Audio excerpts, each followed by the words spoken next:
L'Académie Bachou est la première académie pour étudier les pierres précieuses en ligne gratuitement.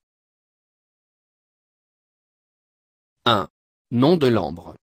Le terme ambre vient de l'arabe ambar, qui signifie substance odorante.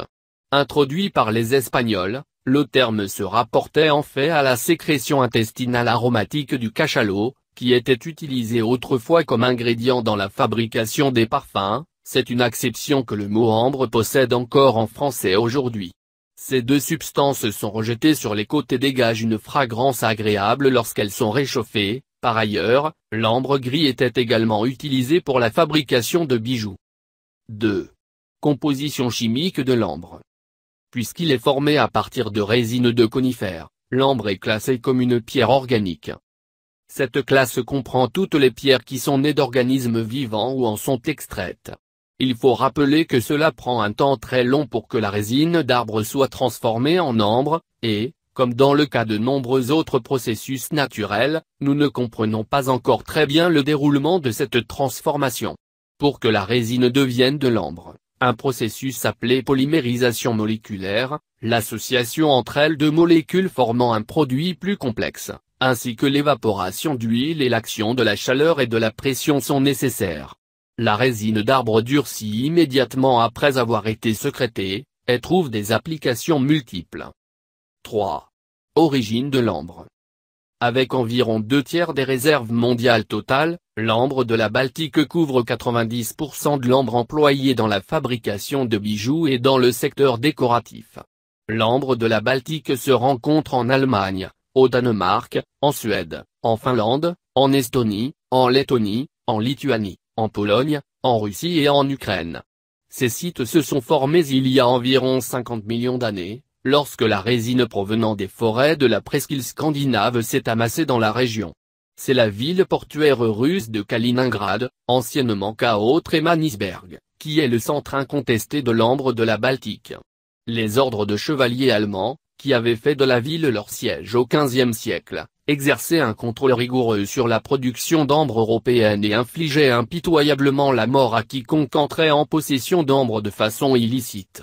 Aujourd'hui, le nom de Kaliningrad est si étroitement associé à la production d'ambre que la ville est également connue comme une zone économique spéciale appelée Yantar, terme russe pour ambre. Le Mexique et la République dominicaine, entre autres, sont d'autres zones productrices d'ambre tropicale, qui y est extrait dans une région portant le nom judicieux de vallée de l'ambre. Parmi les autres sources d'ambre, on peut citer le Mexique et la République dominicaine. L'ambre de Dominique. Racine de l'ambre. 4. Histoire de l'ambre.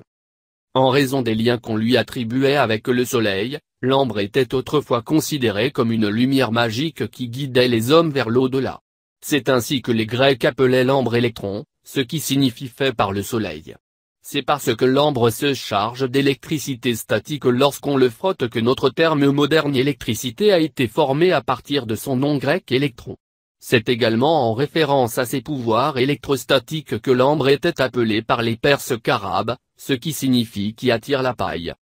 Également appelé l'or de la mer, l'ambre flotte sur l'eau salée et est recueilli sur les plages de la Baltique, parfois même sur les côtes plus éloignées des îles britanniques. Les Romains le nommaient succinum, dérivé de succus, qui signifie jus ou liquide épais. C'est ce qui explique que l'ambre de la Baltique est aussi appelé succinite. Il s'est formé il y a 50 millions d'années, comme produit de l'arbre Pinus succinifera, une espèce poussant au tertiaire. D'après les récits mythologiques, Phaéton, le fils d'Hélio, dieu du soleil, demanda à son père l'autorisation de conduire le char du soleil, pour traverser le ciel, afin de prouver ainsi qu'il était d'ascendance divine. Hélio y consentit, et le malheur advint. Phaéton guida d'abord le char à trop haute altitude, et il fit froid sur la terre. Il conduisit ensuite le char trop bas, et brûla sans le vouloir une grande partie de l'Afrique, qui devint un désert. Zéus, le père des dieux, se vit contraint d'intervenir, il lança un éclair qui anéantit Phaéton. Pleurant la perte de leur frère, les sœurs de Phaéton furent transformées en peupliers, versant éternellement des larmes d'ambre dorées. 5. Caractéristiques de l'ambre. Que ce soit en raison de sa couleur dorée, de sa légèreté, ce qui en fait une pierre agréable à porter, ou de la sensation chaude au toucher. En effet, l'ambre conduit mal la chaleur et donne donc l'impression d'être chaud, à la différence des pierres gemmes minérales qui, elles, sont froides au toucher. L'ambre est une gemme d'ornement très appréciée. Les couleurs de l'ambre dépendent de sa composition, de l'espèce d'arbre, ainsi que des processus se produisant après la sécrétion de la résine. Habituellement, l'ambre présente une apparence allant de transparente à translucide et se manifeste dans d'innombrables nuances, du bleu au jaune en passant par le brun, l'or, le vert, l'orange, le rouge et le blanc. On prétend qu'il existe 256 teintes différentes pour l'ambre de la Baltique. Toutefois, les couleurs principales peuvent être réparties en 3 grands groupes, anciens, ou classiques, cognac et citron. On entend parfois également parler d'ambre noire, ce qui, au demeurant, n'est pas tout à fait correct. Il ne s'agit dans ce cas que de nuances plus sombres d'autres couleurs.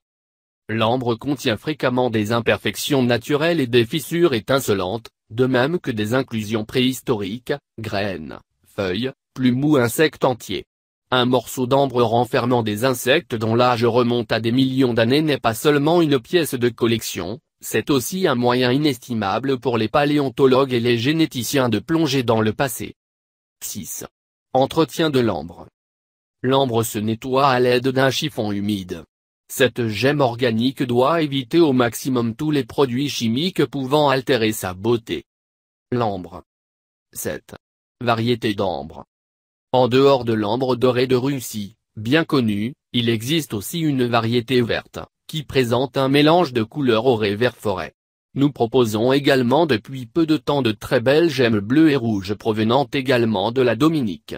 Ces ambres naturelles sont vraiment recherchées par les plus grands spécialistes du monde entier.